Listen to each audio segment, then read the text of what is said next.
Imagine this, you're in a classroom, or a student debates spitting facts backed by solid data, but everyone just brushes you off. Meanwhile, your boss, a popular classmate, or some charismatic student spouts absolute nonsense, and the room eats it up, nodding along, maybe even clapping. Why does this happen? Why do people listen to some folks even when they're talking rubbish, while others who are spot on get ignored? This isn't random. It's a mix of psychology, brain science, and the social dynamics you see every day, whether in New York offices, London pubs, California classrooms, or Oxford lecture halls. Hit that subscribe button and give us a like. Let's break it down with a real-life example. A guy from California shared his story online. He worked at an IT company, constantly fixing his team's mistakes, but instead of props, he got sidelined. I was right, but they treated me like I had an attitude problem, he posted on social media. Sound familiar? Similar stories pop up everywhere. A teacher in the UK chewed out a student for correcting them and even called the kids' parents. The student refused to apologize because they were right, but it only made things worse. Or take the Oxford student who said her seminar ideas were ignored, until a popular classmate repeated the exact same thing and got all the praise. These cases show respect often has little to do with being right.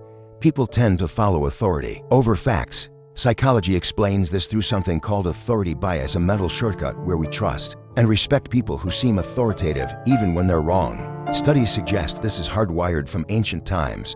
Following a leader meant survival. Today you see it in offices, schools, or universities. For example, Stanford experiments showed people agreeing with absurd claims if they came from someone dressed as an expert, like a guy in a lab coat. But if you don't look authoritative, you're invisible.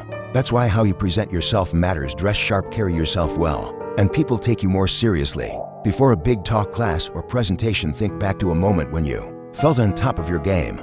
That mental anchor boosts your confidence and makes your words hit harder. Brain science adds another layer. When we see someone has dominant parts of the brain, like the amygdala and striatum tied to emotions and reward, light up. If someone speaks with confidence, our brain rewards us with a sense of comfort for agreeing. But if you're right but sound unsure, the other person's brain might read it as weakness, and boom, you're on the outs. Psychologists like Harvard's Amy Cuddy point out that power poses, like standing tall, can tweak your testosterone and cortisol levels, making you more convincing without saying a word. Try this. Fake confidence for 2 minutes before a meeting or class. Stand tall, speak firmly, and your brain starts to buy it, making confidence feel natural. Now, why do some people light up a room while others doing the same thing get ignored? Picture this London party. One guy tried cracking jokes like his buddy, but everyone laughed at his friend and gave him the cold shoulder. They cracked up for him, but ghosted me, he griped. Psychology says it's about social calibration. The life of the party types blend confidence with empathy. They listen more than they talk and vibe with the group. Research shows people respect those who radiate self-belief, or what psychologists call self-efficacy. If you mimic behavior without that inner confidence, it comes off as fake, and the group shuts you out. Want to fix this? Try mirroring. Subtly copy the other person's posture or gestures to build rapport. A Boston high schooler noticed that matching his teacher's tone got him more attention and respect fast. Here's where people trip up and tank their credibility. First, not knowing your goals. If you waver in a meeting or class, people sense weakness and tune you out. Second, ego. A New York manager shared how he lost his team's respect by bragging and dodging his mistakes. A Manchester student said his rep took a hit when he argued just to win, not to find truth. Third, dodging conflict. If you let disrespect slide to keep the peace, it screams cowardice. Psychologists warn this leads to self-diminishment, where you lose respect for yourself. Another mistake, being overly nice. Coming off too friendly can read as weak. Better to be polite but firm. To dodge these traps, use the broken record trick. Calmly repeat your main point no matter how they try to derail you. It shows grit and forces people to listen. So how do you get taken seriously without coming off as a jerk? Start with self-respect. Psychologists say set boundaries calmly. If a colleague or classmate interrupts, try, "Let me finish, then I'm all ears." It shows confidence. A British school kid started holding eye contact when answering at the board, and teachers began valuing his input. Brain science backs this. Strong eye contact triggers mirror neurons, making others reflect your confidence. Speak less, but with conviction. Studies show quieter people often seem wiser. Own your mistakes. "I got that wrong, but here's the deal." It builds trust. Try affirmations too.